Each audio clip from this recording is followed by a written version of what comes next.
Introduction.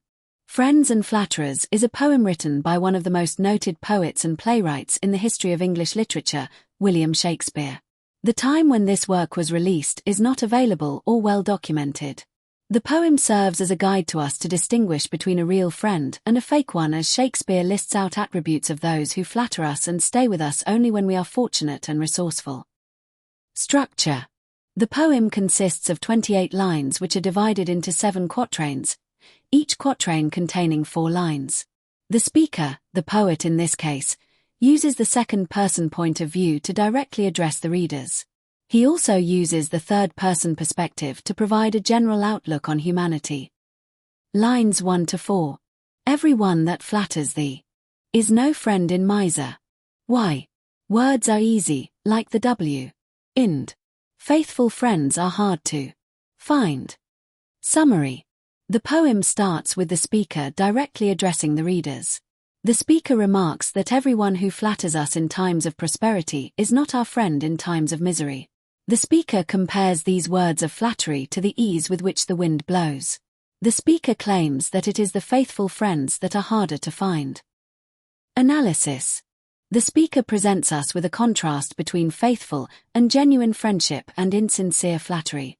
The speaker suggests that it is easy to find superficial people who provide us with words of flattery, whereas it is rare to find good friends who stay with us in times of adversity. Lines 5 to 8. Every man will be thy friend, whilst thou hast wherewith to spend. D. But if store of crowns be sc. Ant. No man will supply thy want. Summary. The speaker next says that everyone will try to befriend a person who is rich and has resources to spend. But true friends are scarce to find if you have no or limited wealth. A person with fake friends shall find himself alone if he has no money. Analysis. The stanza explores the theme of fair-weather friendship. It reflects on the idea that people may be friendly and supportive when you have resources to share, but they might abandon you when faced with scarcity. Lines 9 to 12. If that one be prodigal, bountiful they will him call. And with such like flatter. Pity but he were a king. Summary. The speaker here tells how if someone is generous and spends freely, he is called bountiful and is praised for his qualities. If the person is prodigal, wasteful, he will be admired and people may wish he was a king. However, this admiration is superficial in nature. Analysis. The third stanza explores the fickle nature of public opinion. This stanza alludes to the story of the prodigal son, mentioned in the Bible. The prodigal son had selfish friends who complimented him all the time and wished he were a king. But the moment he lost his father's wealth, he lost the praise of his friends. This shows how people tend to leave a person who has no wealth or resources but clings to someone wealthy and resourceful. Lines 13 to 16. If he be addict to vice, quickly him they will entice. If to women he be bent, they have at commandment. Summary. The speaker next talks about a person who is attracted towards vice or evil. The flatterers will tend to entice that person further towards the path of wrongdoings. If the person is attracted to a woman, they will be accepting of his nature and justify his behavior using the commandments. Analysis. These lines imply how under the facade of friendships, people form manipulative alliances with a person and try to chase him down the path of wrongdoings, rather than pushing him towards good. Lines 17 to 20. But if fortune once do frown, then farewell his great Reno. Wn. They that fawned on him be. 4. Use his company no more. Summary.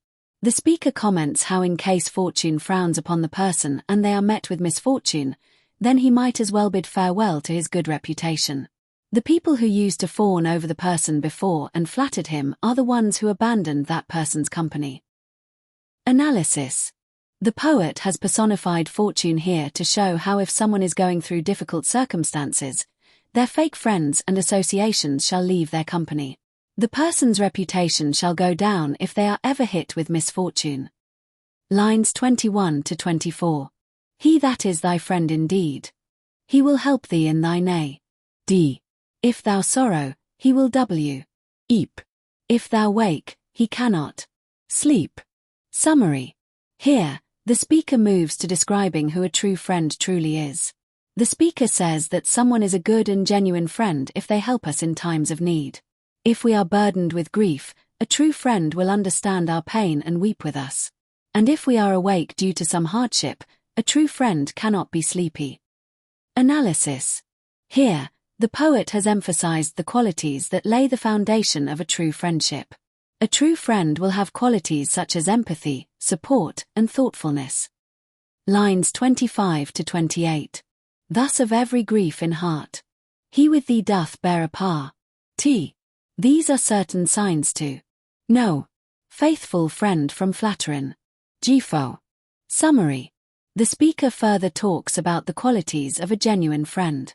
For every grief that a person experiences, a true friend will be next to them, being a part of their struggles. The speaker ends the poem by saying that these are some of the signs that one requires in order to know if someone is a faithful friend or a flattering foe. Analysis. The speaker asserts that a true friend is someone who not only sympathizes with your troubles but actively shares in your grief.